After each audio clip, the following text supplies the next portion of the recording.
Yeah, I think what these things in Austin. All right, it's March 4th, 2025, 7:30 PM. I'm gonna call the meeting of the Town of Willington Planning and Zoning Commission to order.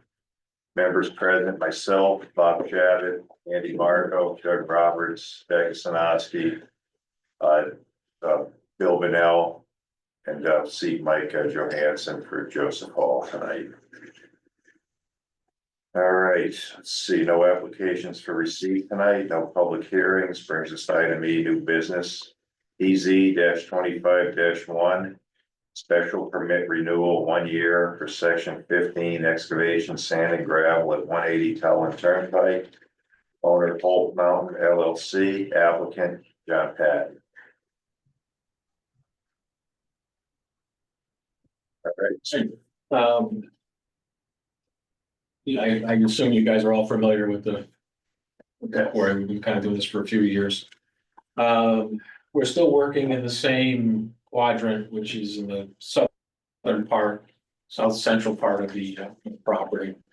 We're going down to our level right now, the floor level right now is 640 feet. The tonnage we took out last year, actually it was a bad year. The first half of the year wasn't bad, and then it just second half of the year. So we only took out about 90,000 yards. Which isn't a whole bunch, but What's a good year?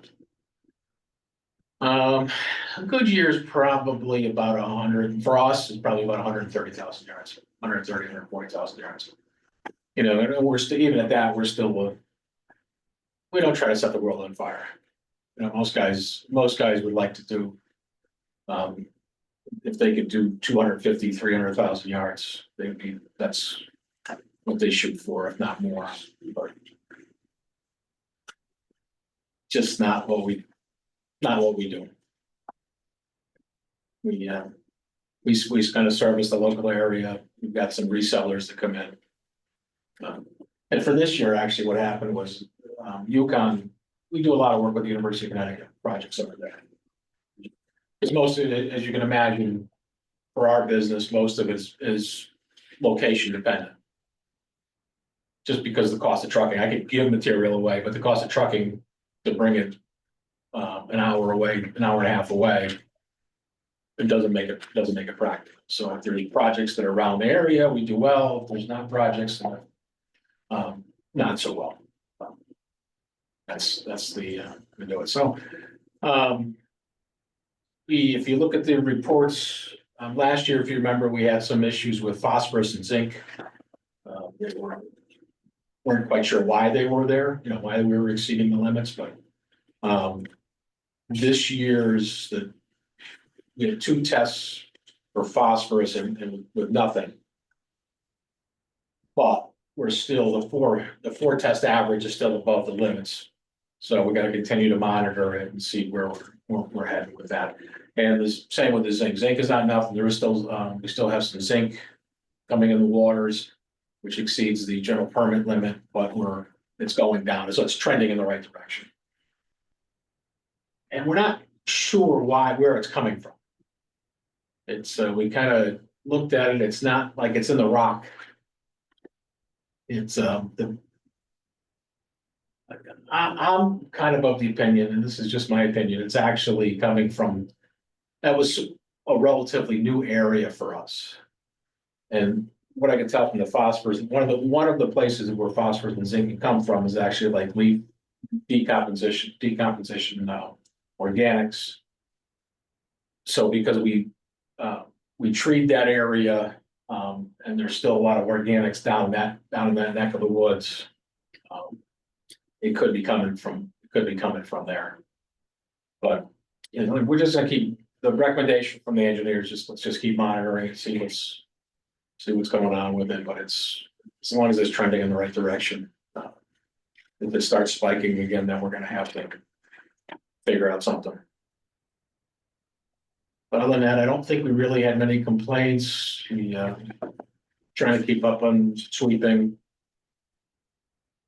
on the roads. If that becomes an issue, it's gonna be mud season pretty quick. So we're getting, we've contacted the local sweep, not that there's many local sweeping companies anymore, but we've contacted the guys that are as close to us, which is like Bristol, Springfield. Just get them standby, so in case there's mud, we need to sweep. But Mike, I don't think there really hasn't been any. Not to our office, no, nothing.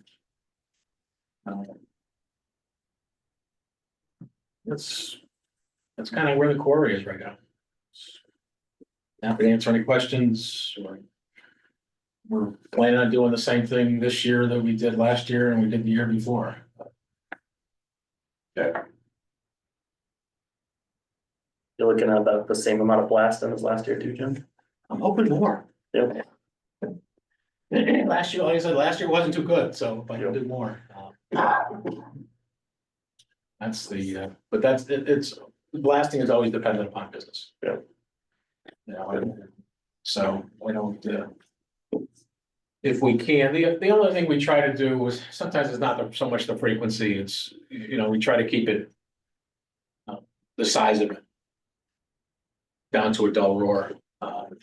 The other thing that we found has always helped in the past over many years is a call before you blast. Unfortunately, cell phones and those landlines anymore, we don't know if anybody wants to be on that call list, we put them on there, we call them, say, we're gonna blast at 1 o'clock. And then what I found with that is people know that it's the blast. Yeah. It's, you know, it doesn't take them by surprise. now you just see them put it on like, Facebook or something. Yeah, and I see, and we've asked them, if anybody ever calls the office, if you wanna be on, we'll call you before we blast, so you're notified. Just so it's not a surprise, just that's what I found, and without an exception, every time we've ever brought anybody to actually see a blast, when the blast happens, the next comment is, well, that wasn't as big as the last one. Because you're expecting it and because it's there, but when you get that and you get that rattle, it's startling. I get it, and we're not, but like I said, it's just because there's no more landlines, you don't know who's in the neighborhood anymore or not. So people do, if you do hear of anything, if they want to be on it, just call the office and we'll put them on the list and we'll call people. And just to warn them.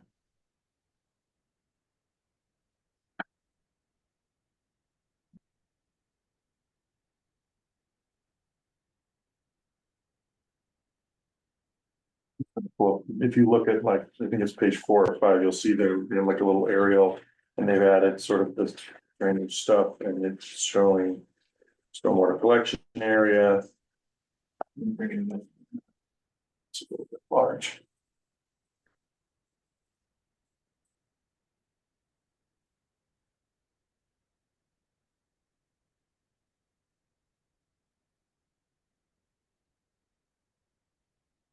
Stormwater.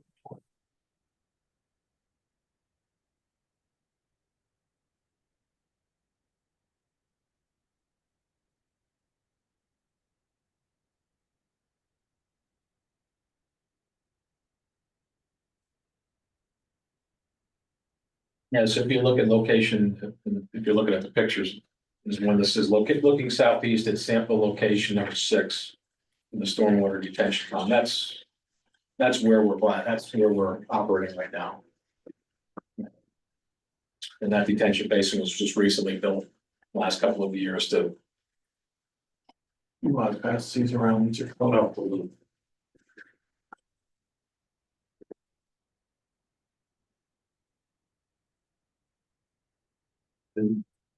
We're at that elevation, if we're ever to go lower than that, we'd actually have to start pumping water out.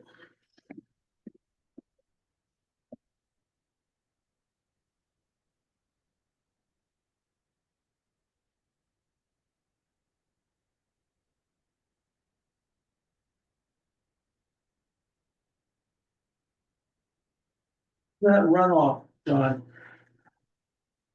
If that pond fills up, is there a secondary pond that it flows into?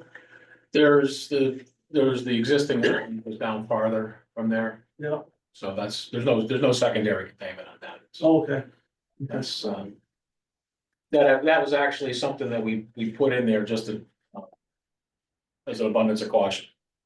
Yeah, Before, I used to go just meander down to the wetlands down below. right, But we kind of wanted to just put the collection in there, Yeah. just to keep it so it just meters out. right.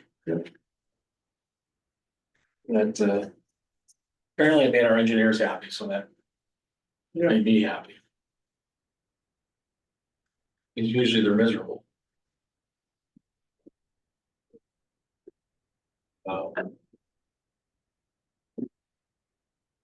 And again, that's what I was saying, that's where some of the phosphorus and the zinc were found. And that's why if you look at that picture, that's why I'm kind of thinking some of it's coming from the runoff from the dead tree, the trees that were taken down, some of the brush. Mhm.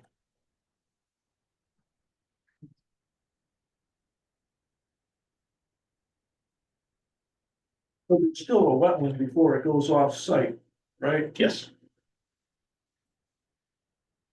Just thinking that the organic matter has a good, is a good means of catching some of that nutrient Mhm. and, keeping it from going further downstream. And a lot of times it neutralizes it through bacteria breakdown in the, oh, for, Organic yeah, matter. does it absorb in the zinc so much though? I guess it must be because the Well, phosphorus is, because the phosphorus it normally actually, comes from fertilizer. yeah, phosphorus does a pretty good job with phosphorus, I know. And a lot of the other minerals are caught by the organic matter, just a matter of cation exchange, Okay, holding on to okay, yeah, them. And at least it keeps them in that Yeah. spot. Eventually, over time, it usually reduces just because of the organic Yeah. or the microbial action.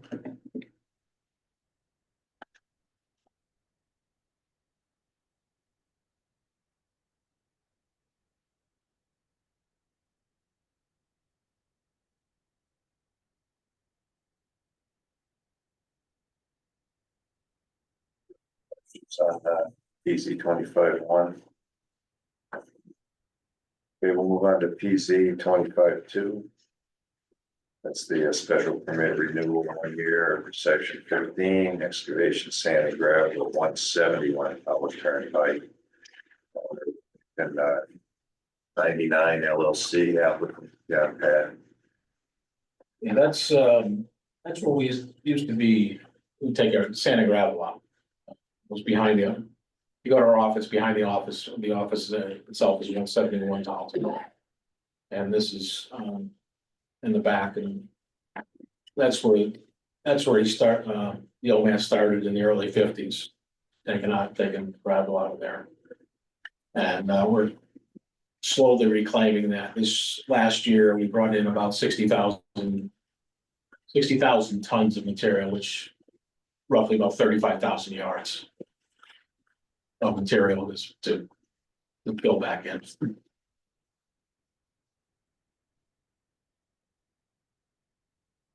No, we didn't take any material out of there this year at all. There's still some areas with sand and gravel, but we haven't the last few years taken anything out.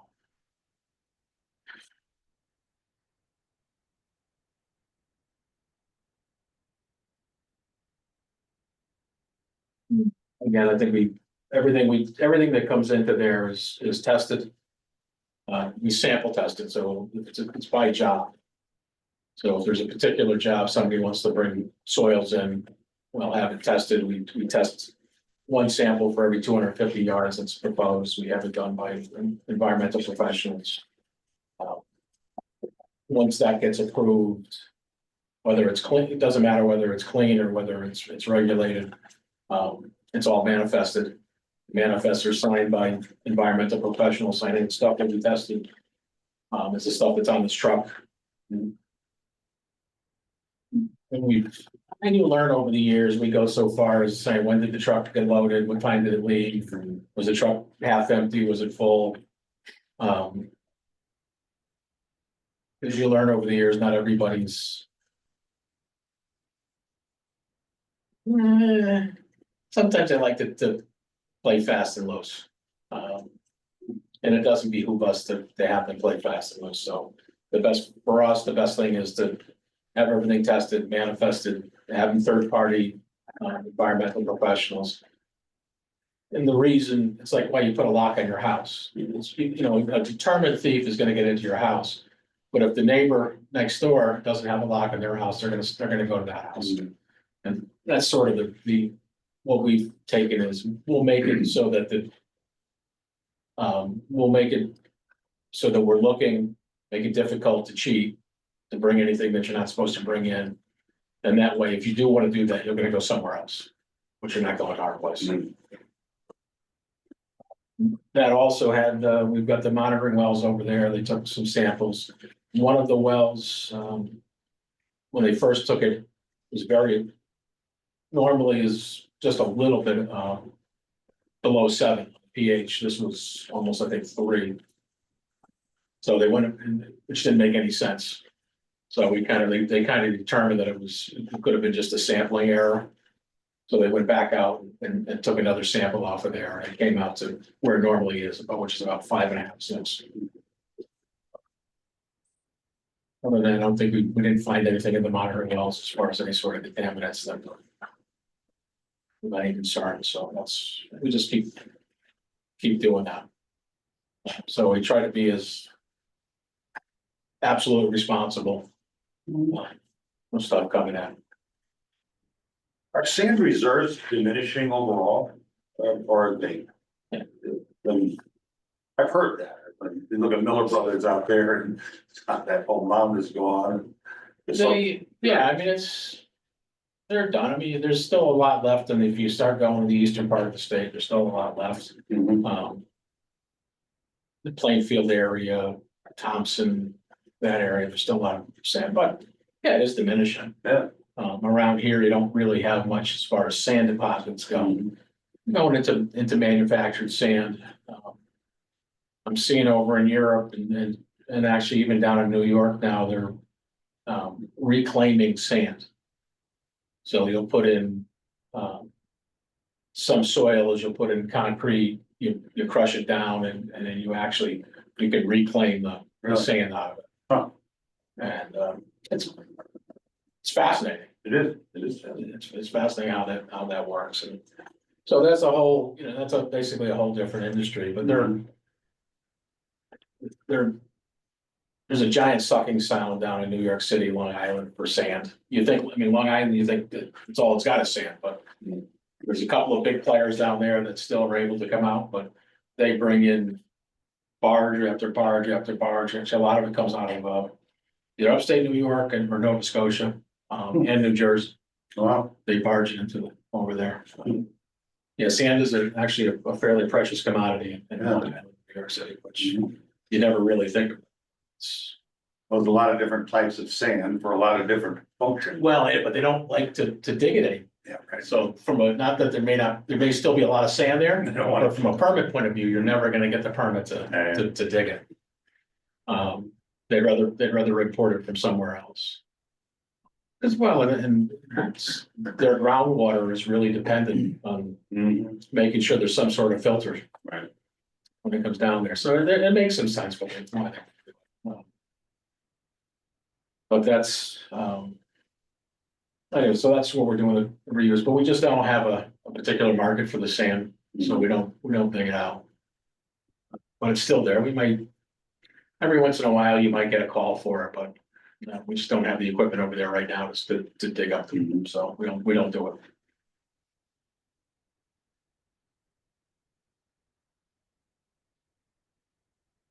Further questions on 25-2? Nope.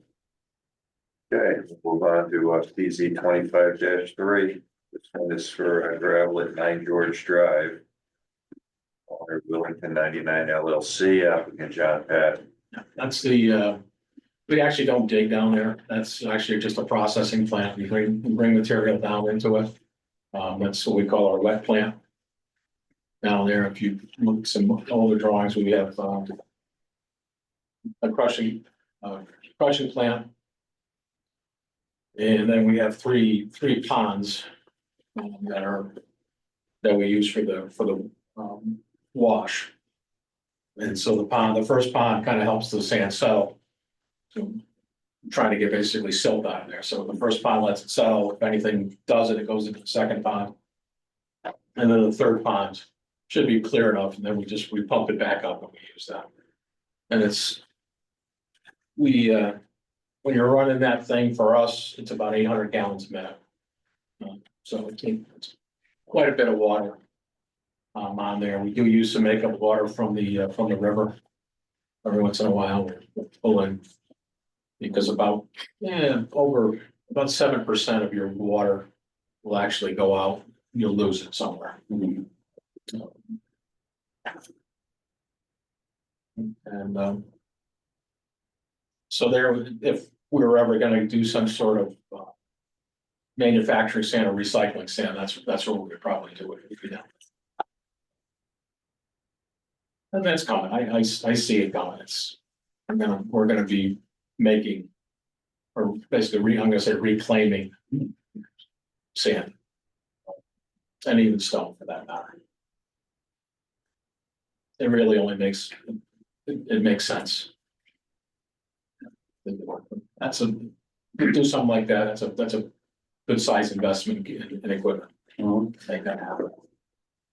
So if we can get our numbers up and selling stuff, maybe we have enough money to do that.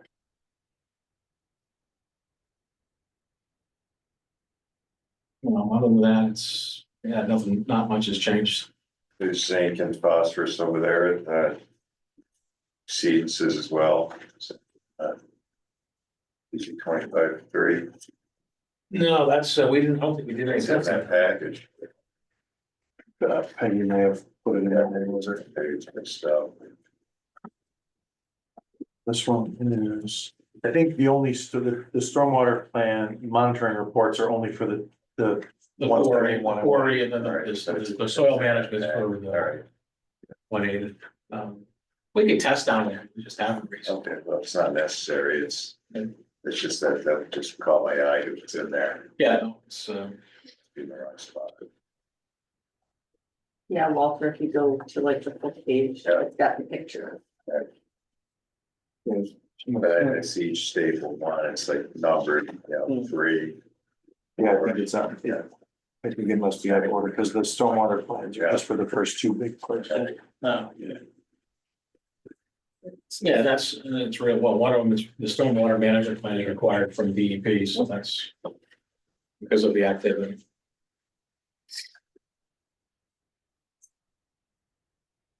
Yeah, other than that, if you ever want to come down and look at it, and right now we're not running, we're just repairing because it's tough to run there like with this weather, right? Once you just start, you gotta go and take a field trip, Okay, go down and see that, or go down and see the core, you can see it last and go, wow, it's as big as the last one.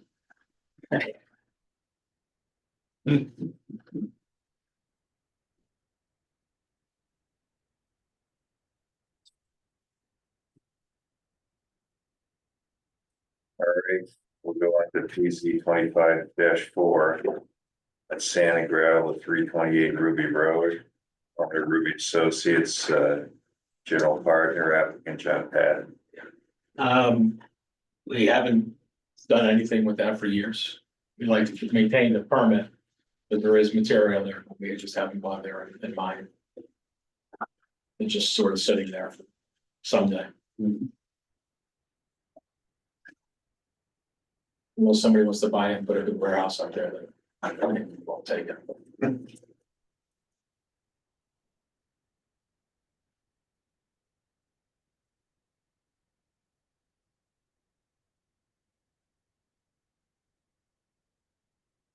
Motion of something Walter to move. Well, we're in new business, we can, Yeah, it's just because these are 1 year, so there's no hearing component, so you can take action under your business. all right, I feel we should take action tonight, as the rest of the commission feel. I think so. Do we do them as one each individual or can we do them as all? I think we could do a blanket, but considering. Yeah, they're all for the exact same request, it's 1 year, so I think.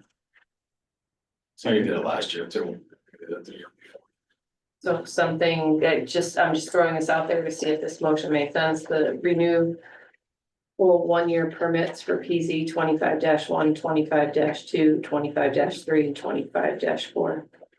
Renew the 1 year special permit. Special permits. Do you need the locations in the motion or just, And they're on the agenda. And they're the only 4 applications, so I think it's pretty clear what you make a Okay. decision on. That'll work. okay, You wanna just read it out now that you yeah, now that I've, concocted it? yeah.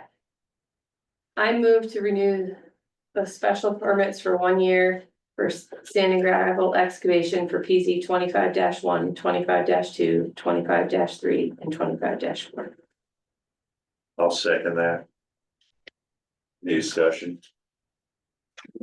All in favor? Congratulations. Thank you very much. Another year. We'll see you next year. Don't be a stranger. I lead a very boring life, Walter. I work, I go home, that's all I do. Sounds familiar.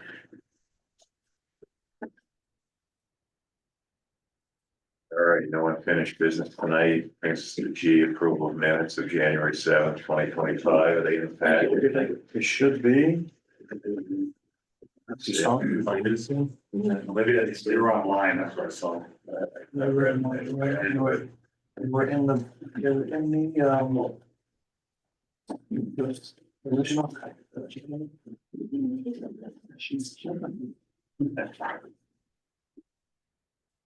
Who hasn't read it? I didn't, I have in the original packet, but I didn't read it in the copies. So I mean, I could, print some if you want to go through the rest, or we can table it. They are filed online. Is everyone around the table read the minutes? I know. I have.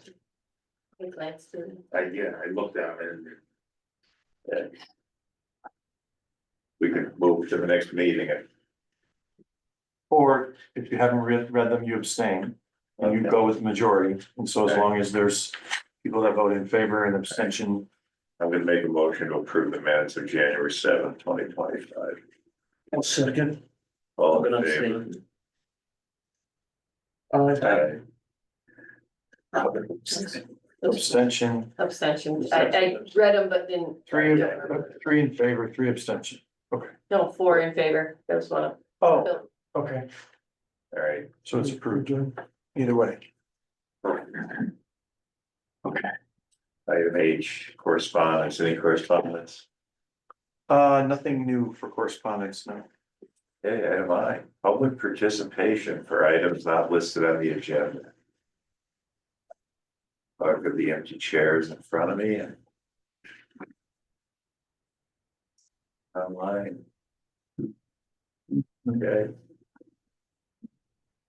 We gotta get more exciting, guys. Start shouting. Item J, staff report and discussion. Item number 1, review and discuss application fee schedule. So as you know, we've been going through the codification process, updating the regulations, getting in the general code. We've been reviewing all of the ordinances, the town clerk, we got all those to general code. And so one of the things that I did notice is that the ordinance that was in the sort of original ordinance text or body of text was not complete. That was filed with the clerk or was online. It only included for this regulation, and you should all have a copy of this ordinance, it only included the first 9 sections, not that the others are super important, but it was partial. And I've had this on my mind for a while. We have we have a fee ordinance that's 12 sections, and that in and of itself is a little bit excessive, but if you look at pages 2 and 3, for subdivision applications, we have base fee, then we have additional fees related to roadway construction, we have an additional fee related to public right of ways. And then when you flip to the 3rd page, we talk about the planning and zoning commission applications. So again, we have special permits for multifamily, we have the base fee plus an additional unit fee per dwelling unit. We then have special permits for sand and gravel based upon volume. It's all over the place. So a couple of things, I've gone back as far as I was able to reasonably find, and I don't really think that these fees have really necessarily ever been followed. Not that we have all kinds of applications, but I have yet to been able to find an application fee that we've ever just charged $20 for a pool, for example, right? And so my overall approach to this is twofold. One, these fees are overcomplicated and they're trying to exact more dollars and cents out of certain types of applications, which sort of bleeds into the idea of what are kind of referred to as impact fees. In the state of Connecticut, impact fees are not legal. And so that is where you say, well, this is our application fee, but if you're gonna do this, well, you're gonna pay more per square foot or for this or for that. The purpose of application fees is to offset the costs with processing. So that's staff time and application processing for like our FOI requirements. So for example, almost all of what we do here is special permit. And we have to publish 2 notices in the newspaper prior to the public hearing and then 1 after stating the decision. Our average legal notice cost is around $100. So for a special permit application, for I don't know, let's say it's for a restaurant. I'm sure, let's see, residential, I'm trying to figure out all other non-residential special permit applications, so that would be 322. We're bringing in $175, plus we're gonna charge then $60, which is the state fee. And our costs are approximately $360. So we don't have a lot of application volume, so it's not like we're losing a lot of money, but you know, at the end of the day, I think we need to at least look at them and we need to simplify. We need to pull out the portions of the fees that are basically saying bigger projects pay more. And I'll leave it up to you as to if you want to propose an increase, what it should be. Ultimately, it'll have to go to the selectmen because this is an ordinance. But as of right now, we do not cover our costs when it comes to the applications that get processed through this commission, right? I think we might have talked about this before, and I think I might have brought this up as part of a budget discussion, and there may have been some thoughts, and this would have been a couple of years ago about, you know, what should the costs be and how high should they go, et cetera. There's different ways to go. There's other towns which have application fees for large scale commercial projects, which are just flat at several $100s. So they might see a fee of $800 or $1,000 or more. I think that if you're thinking, and I'm not suggesting you should be, if you're uncomfortable with increasing those application fees by that much, one of the ways that we can, you know, rather than trying to move the application fees up really high for the less consistent applications, right, special permits or other things, if we sort of just equalize the applications across the board, then we're sort of, as a department or as a commission, we're not losing anything. But our application fees on the zoning permit side are also somewhat low when you look at some other towns. So like sheds, decks, pools, houses, those fees I think are a little bit low. And so if we were to standardize something and make it more consistent, we might not get as close to where we want to be on the special permit stuff, but we're not gonna, at least as a commission, lose money because we're gonna make it up on the smaller level applications. So you can, I wanna standardize this and I just wanna make it much more simple, even variances, right? A residential variance of $120. Again, our costs are $360. So we're losing $200 and something every time a variance comes in. And every year we get asked to present a zero budget to the Board of Finance. And finance asks us to project our costs. And for us, it's really hard because we can't control legal fees, legal advertising fees, but also our expenditures are gonna go up if we have more applications because we lose money. Right. Which is, I don't think that my opinion, we've talked about this on a board I chair. I don't feel that the general budget should be defraying the cost of applications from a, take more of a pay to play standpoint, which would be what are our costs? But I will leave that up to you. I just wanted to put this in front of you as something I think needs consideration. Yeah, along those lines, I'm looking at 326, an application for a zone change map revision. $25 per acre. Is the cost of doing that? Does that have anything to do with the size? Right, so if you did 100 acres, it would be $2,500 to a zone change. If you did 2 acres, but the notification and the amount of work would be the same. All right, so that seems out of proportion. That doesn't, acreage has nothing to do with the complexity of the cost of the town. Not, Right, there's not a direct relationship, right? If someone were to pick a 100 acre parcel and wanted to change the zone from X to Y, at that point, it's just a zone change. You're looking at the P O C D. It's Right. not a development, right. but again, impact fees, that's where it gets more challenging. And so there might be some of these applications which warrant, again, a special permit that is for new construction, right? So for most recent, I guess, thinking Dollar General, or maybe the pad site on Ruby next to TA. Like, yes, in theory, those might involve more staff review time for sure. For the Ruby site, we sent that to the consulting town engineer to have him do a review. We are different than a lot of towns, Tolland, Bolton.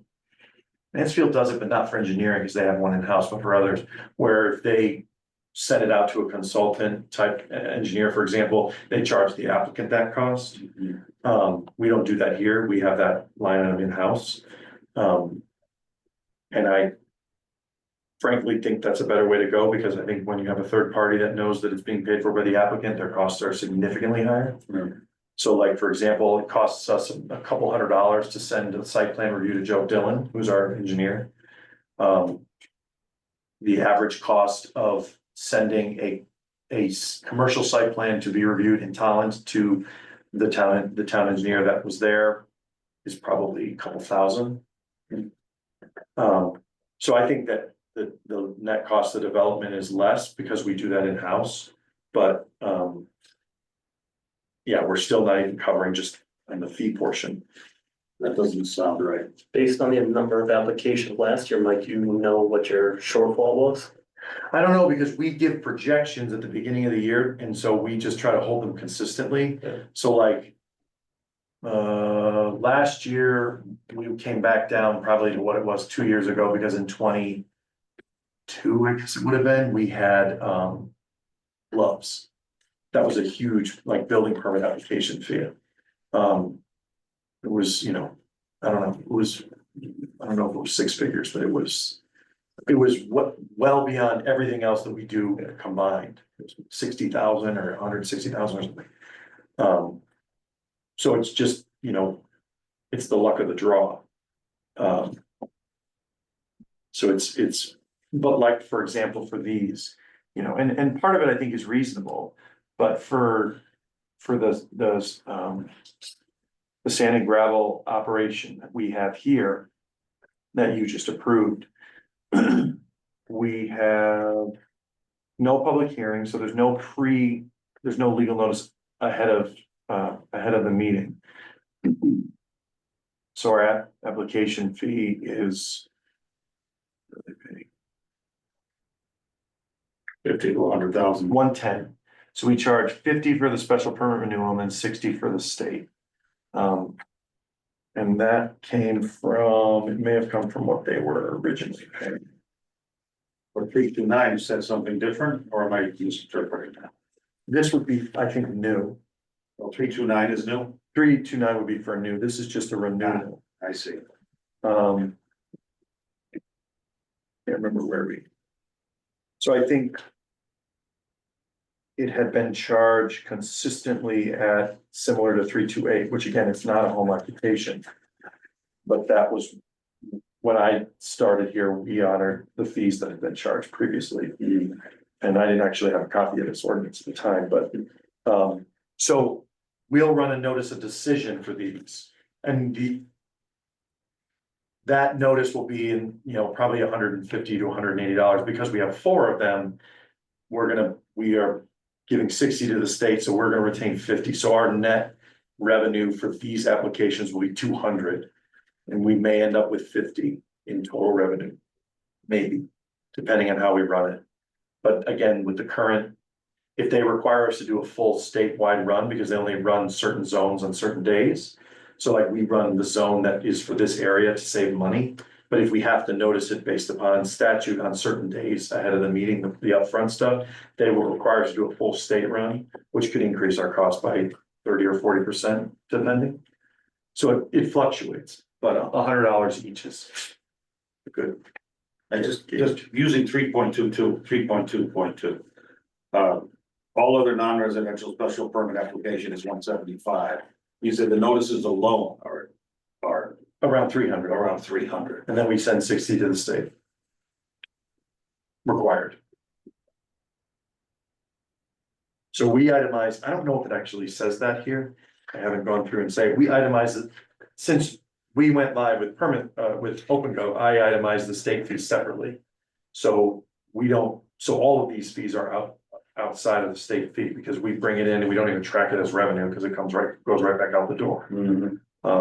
But I don't know if it specifies. Do most of these have an accompanying state? Every single Every single, application that comes into the office here, that's not a building permit, we are required to charge $60 for it. okay. So we should probably be asking you what your recommendations are for a fee on all of these. I mean, you have a handle on what the cost is. I mean, myself, I'm sitting here looking at numbers. Yep. But you have a handle on what it actually costs. Yep, yeah, so my only question to you is, are we looking at, I mean, I want to do two things, I want to simplify, and my recommendation is that our application fee should cover our costs. Right. So I think that's two things that we need to do, I don't think we should be going through this and having all these calculations that need to be done, but a lot of this stuff, I believe, falls into the realm of an impact fee, because the larger of whatever quantity we're measuring, road construction, right-of-way creation, acreage, dwelling units, the more expensive the fee. And so I understand that fees should be higher for more complicated projects, but I don't think that there's a change in a 25 unit development or a 50 unit development, right? And the way that these fees are set up now, it's essentially bigger projects pay more money. And a lot of towns do that, have done that, because it's a way to bring in revenue. Right. And you know, I believe that it moves in the direction of being an impact fee, which are allowed in many states, but not allowed here. Right, your building permit does go off total cost. Correct. So you're getting, and that is Right. probably a direct relation, the larger the project, the more involved. Right, it's all based So on that makes sense, valuation. But this is zoning. And it probably isn't really in proportion to, in the exact same way. You look at what other towns are doing and compare. Yeah. Yeah. It just doesn't feel right, like kicking up like cost right now on people, especially. No, I think you should cover the cost of, I do too. You know, I Oh, agree with that. absolutely, yeah. if your advertising costs are $200. Yeah, that's. You should be losing money. You know, list that right up. Yeah. Our fee is $300, 60 goes to the state, $200 goes to listing in the paper, and the town of Wellington's getting $40. yeah. And I mean, and so that's the other reason that I do it on the application, when they pay their application fees, it itemizes it out so they can see, I paid $110, well, 60 of it goes to the state. Like we itemize the fees out so that they can see that it's going there. Alright, so the state's is that $60 is included in this. It's in addition to, Oh, it's separate, oh, right, it is separate. then. yeah, So if our fee 75, they really pay 75 plus 60. correct. I got it. Yeah, but like, we've had a couple of them where applicants have blundered in something related to, using the warehouse, for example, there was a question about notice or something, and they said, we just want to be safe and we just want to redo them, just to be belt and suspenders. So I I said, well, we've already run the notice, so I think it was that one, I actually just assessed another application fee. So that we would rerun the notice, because I have no other way of doing that, and so they just paid it online, I've done that a couple of times, if it's an error on their part that causes us to have to redo it. We'll just reassess, but I can put together some examples of adjacent towns and, just to give you an idea. I'd like to see what we're charging now and what we're going up to. Just to. Yeah. Have an idea. Yeah, and it may become moot, because if this session, the language to allow the, if the legal notice bill that has, been pushed and pushed and pushed for years and years and years to allow legal notices to be advertised online in lieu of the newspaper, gets approved, then our, $200 per application costs up front goes away.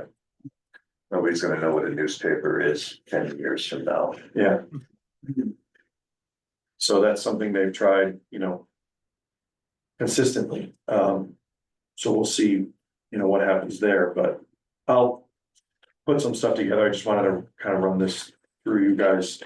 And it sounds like some could be eliminated just for clarity, like application for pool. That's what, Yeah, might not even need that. but I mean, we look at a pool, a shed, a deck and a house exactly the same. The You review is haven't the same. inspected, right? So it's, But did you ask if we have to? you have to, right? Yeah, So- well, the building official inspects it. Depending on, unless there's an issue, we probably don't do an inspection for a pool. Depends if there's Are something they else. in-ground pools or There you go. above-ground pools? I mean, that Yes, pool, that's Well, you gotta make sure it's not a drowning hazard, things like that, it's wired right. Well, that's not zoning, right? I mean, that's Yeah, not- so building would do that on their side. Yeah. Fees. But, automotive use location applications, those used to be a separate item, they're not anymore. They used to have to go to ZBA, statute was changed on that, so that fee is separate. A lot of towns don't even charge for appeals to zoning enforcement decisions. So if somebody thinks that I've acted in error, they have a right to appeal that decision to the ZBA. A lot of towns don't charge for that because that's sort of the pressure relief valve to the decisions that staff makes. And if there was an error, they don't feel like you should have to pay to have your day in court, so to speak. So let me look at this a little bit. All right, we'll simplify and. But it is time to take a look at this. Absolutely. I'll bring this up at our, meeting too, just for fun. And even if we added $500 to all the application fees, we're not talking about. Right, we don't have a high volume, so this isn't gonna shift much, but it will hopefully cover costs. Would it be fair to say that if we did indeed cover costs, or we did raise fees to cover costs based on notification alone, and that was repealed, we could then reduce our costs Yeah, I mean, some towns if we wanted to, right? itemize out a public hearing fee separately. So if an application for a planning and zoning commission application is X, if there's a public hearing, there's an additional fee. Because, site plan applications don't require public hearings, but you may choose to have one. Mhm. So it's again itemizing that out. And so, yeah, if we didn't need to add legal notice for a public hearing, then we wouldn't have to charge that fee. Right, so we could reverse, we could undo anything. Sure. at any time. Yeah. I just like some big developers coming in, that's one thing, I just like, I don't wanna like bang residents in No, town like no. too much to put a pool or shed it in or shouldn't. something like that, that doesn't seem right. Yeah, No, does, yeah, I'm not saying to profit from it, but we shouldn't lose money on it. right. All right, let me put something together for you guys to consider. All right, so brings us to item 2, economic development strategic plan. So in the coming, I guess, next several weeks, and Mike can jump in, we have a draft of the strategic plan, which is, it's a draft, I guess, maybe 95% complete. There's things that need to be added, but more or less the draft is there. As of right now, it's been sent out to a few folks and the Economic Development Commission. The intent is to get it to a point where it feels like it's cohesive and at least ready for prime time, and then they would like to start getting in front of your commission. This is the thing being done with a consultant. Right, your commission, the Board of Finance, selectmen, and just sort of trying to go through it. Okay, One of the things we talked about was a executive summary, because the plan's almost 100 pages. And obviously, sitting down and reading 100 pages, it's very thorough, but there's a lot in there. So we want to take it through the commissions, and then ultimately it will go out to the public. There'll be a formal sort of presentation, and it'll be public, hearing, I guess, if you will, but the commission feels strongly that there are more than just the EDC that needs to really endorse and support the plan, so they want to bring it to those groups before then trying to bring it to the public. So I guess it probably makes sense to have one of them or multiple of them come here rather than trying to coordinate any number of you guys going to their meeting. So once we get that calendar put together, they'll probably be in front of you. Maybe we'll schedule it kind of like a workshop like we did before, where, we'll keep it there and try to have everybody go through it. I have copies of the plan. If you want it, I can email it to you. I can print it out. Like I said, it's about 100 pages of most of the text. It's not on the website, really? It's not on the website yet. I think we want to get to a point where the EDC feels like it's ready. Still technically draft form. It's not Okay. final. there's no executive summary yet. Not yet, no. Alright, That I think is an important I think piece. too. No, the public isn't gonna read a 100 page document. So we wanna have something there that they can read through and understand without expecting them to go through a whole. Will that be added to the final document? I think that's the plan, to have that before it goes for like public consumption. Correct. There's been a bit of a fluctuation in varying opinions on what's the right word I'm looking for? Content should really be in it. Right, there are people that think that the plan as it exists right now should just be pushed out to the public, and some of the concerns surrounding that are. If we get a bunch of comments about things that we already know need to be included, it's not really productive, and so. Let's get to at least a final draft document that we can then. That the EDC is comfortable, at least incorporates what they feel need to be in it, having chaperoned the whole thing. You're So concerned we're about in just going round robin again, just Yeah. circling back to the Oh, same right. thing Sure. from the Yeah. previous strategic plan that certain things mimicked it identically. So we were trying to differentiate certain summarizations so that, okay, this is the plan we had before. We took part of what was there and we realized that this is the more direct path. And if you read it word for word, the old versus the new, it gets convoluted into almost the same document. So that's where we felt the executive summary really pushing this narrative, like this is the direction, differentiates the prior versus the current. One of the things that I thought, I was just looking at it, and so I just want to mention this because I think it's really interesting, and it's a very short data point that. In my mind, communicates why the plan of conservation and development, right, both are important. So a 100,000 square foot commercial building, just 100,000 square feet, let's just, average construction cost is approximately to the builder, a $25 million investment. That $25 million investment equates to, at the end of the day, when it's built, assessed, 70%, tax bill approximately $500,000. Right, so when you look at the grand list and then whatever it is, what the total budget here is, what, 12 million or something, general government, right? So if you wanted to add $500,000 to the budget, you need $25 million of investment. And that's a lot of money. And that's 500 grand, you could swallow that, and that's the salt shed. Right. So when you start looking at really, and that's really one of the goals of this plan is everybody is pro-development when there's no tangible development proposed, and everybody is in favor of conservation, and both are important. But if we want to move the needle on the grand list, which is what this EDC is, one of the focus points is 25 million bucks gets you $500,000 in tax revenue. Yeah, you need a bigger building than 100,000 square feet. Right, and that's where that conversation starts, and then you start looking at bigger buildings, but then people have concerns about building size, and so, right, you look at 10. Right, so that the warehouse, that economic development analysis they provided was in the neighborhood of $5 or $6 million. It's a totally different animal. Nobody's gonna wear a house in 100,000 square feet. No, but when you look at some of those things, and so that this plan analyzes a commercial sort of park. It analyzes a hotel, which again, 60 rooms, you're talking $18 million of investment, $400,000 in tax. And then it does a life sciences, kind of the tech park Yukon type deal. Which is much more expensive to build, but I think it's really important for people to understand that, you know. The smaller businesses are important to how we feel, what we feel about the town as a community. But they're not moving the needle on the grant list, and we, you know.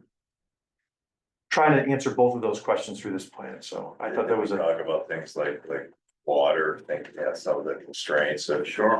things up here. yeah, Developmental constraints of not having utilities or, you know, the ability to even have them. So it really deters a lot of different impacts of, trying to promote businesses here, the hurdle.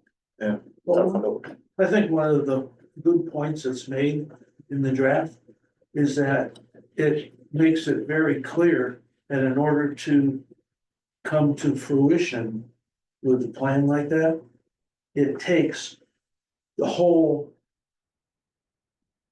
community of, no, not just Back in. economic development, not just PZC, it's the whole working parts of government in order to make this happen. And it's more than just a thought. Right. It's actually doing something for real, you know, a piece of land and we're, you know, it's easy, I'm sure, to take in. If somebody comes to town, at least that's what my reckoning is at this point, is that everybody wants development. And it's almost like somebody, a developer will come to town and say, well, this is what I'd like to do. And the town basically says, well, go find yourself a piece of land. Well, in order to usher that into fruition, the town has to get in line and help with that. Right. It's not just as simple as saying, oh yeah, go find yourself a piece of land. Mhm. So it's going to be a challenge for Wellington. The land is up for sale, it's gonna be moving. There's what, there's 53 acres on Ruby Road. Might So a lot be around. a couple of hundred acres on Derek Sparks might be going up, might be all kinds of property. it's interesting, because after all the development. You know, with the housing developments of, you know, the last few decades, there was this whole sort of shift in how we deal with residential developments. We saw cluster subdivisions, reductions in minimum lot sizes, we saw all these things allowing for more density, smaller, you know. So we're trying to get the same bang for our buck on a smaller piece of property. And the net result, or the hope, is that it doesn't force people to just continue to go out and buy another piece of property and chop it up into a bunch of big pieces of you know, of land, build a big road that's very expensive for the town to continue to maintain. So we're trying to focus that, and I think that development on the commercial side is headed in that direction. It's, do we want to have 20 or 30 Dollar General type developments all across town? Or do we want to find areas where intense development is more appropriate and allow for it to be more intensely developed there as a way to sort of protect from having to just continue to gobble up more and more and more. Because at the end of the day, the grand list doesn't care whether it's 25 little projects or one big project. Right. Or 5 medium-sized projects. So we can get there a lot of different ways.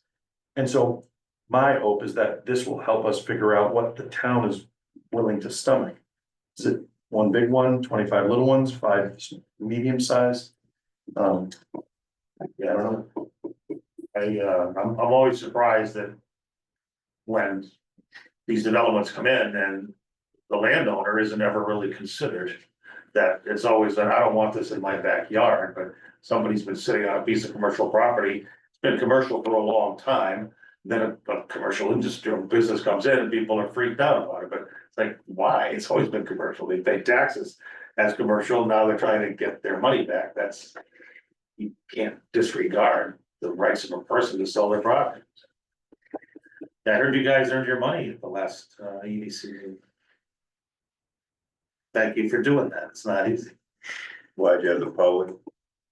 It was, first brutal experience, put it that way. Yeah, but for volunteers, that's not easy. We're used to it here. Yeah. You guys are a little But seasoned, it's so not I was a easy. little like. Make your case. More than once. And then you kind of wonder, I mean, actually, it makes me not wonder why people don't want to volunteer for things when those kind of things happen. So it certainly does drive that, you know, some people, they a couple experiences like that, they don't want to do it. No, right, no, I can't say I blame them, no, I mean, it's thankless.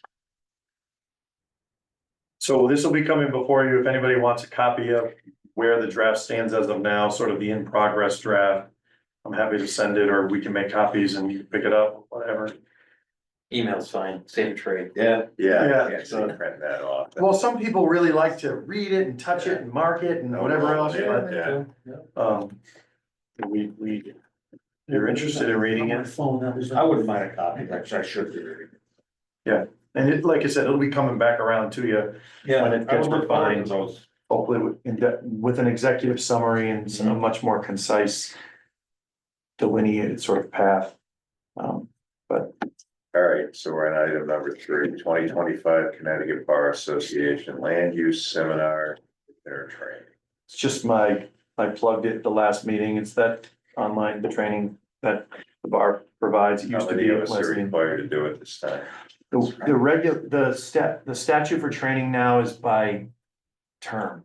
So, you're not required to do any one training. You're just required to obtain the 4 hours. So this one is beyond that because it's basically all day. So this is more than what you would need, but, if someone is interested. But it's a Saturday, 9 to 3 or Is that something. the one we did a couple of years ago or so? It's online now. It used to be at Wesleyan in person in their We did lecture online the hall. last time. Yeah, he was on Got one lunch last and year. everything. No lunch or anything now, but it is from home, which depending, Must be less expensive, probably not. it's about $60. But you get the book and whatever else. There are plenty of training opportunities throughout the year, so. It's a pretty comprehensive one as far as what it covers. So if you're so How do you inclined, find out about the training? Because I'm really thinking that some partnership between EDC and planning and zoning seems to be really obvious to me. the trainings are mostly, Clear Center for Land Use Education and Research, which is an extension out of UConn. They have They have a a calendar, website, right? and they have a website, they have a calendar which posts everything, and some are virtual, and some are in person, and. You remember that one, so. It could be anything. I know one town, I won't say which. The CEO there pulls out, so what's legally required is a book that Mike Ziska wrote. He was an attorney at Howard Sage. Yeah. 2 years ago, he rewrote it finally after the 2005 version that hadn't been updated. And there's a CEO that literally just reads a chapter to the PZC at every meeting verbatim, like story time. Huh. I'm not suggesting that I want to do that, but we could have Ken Slater come in and talk about something. There's 1,000 different ways we can meet that training. But if anybody's interested, let me know, we'll register you. We have a training budget. All right, That's all I have for you. it is 8:33 PM, meeting adjourned.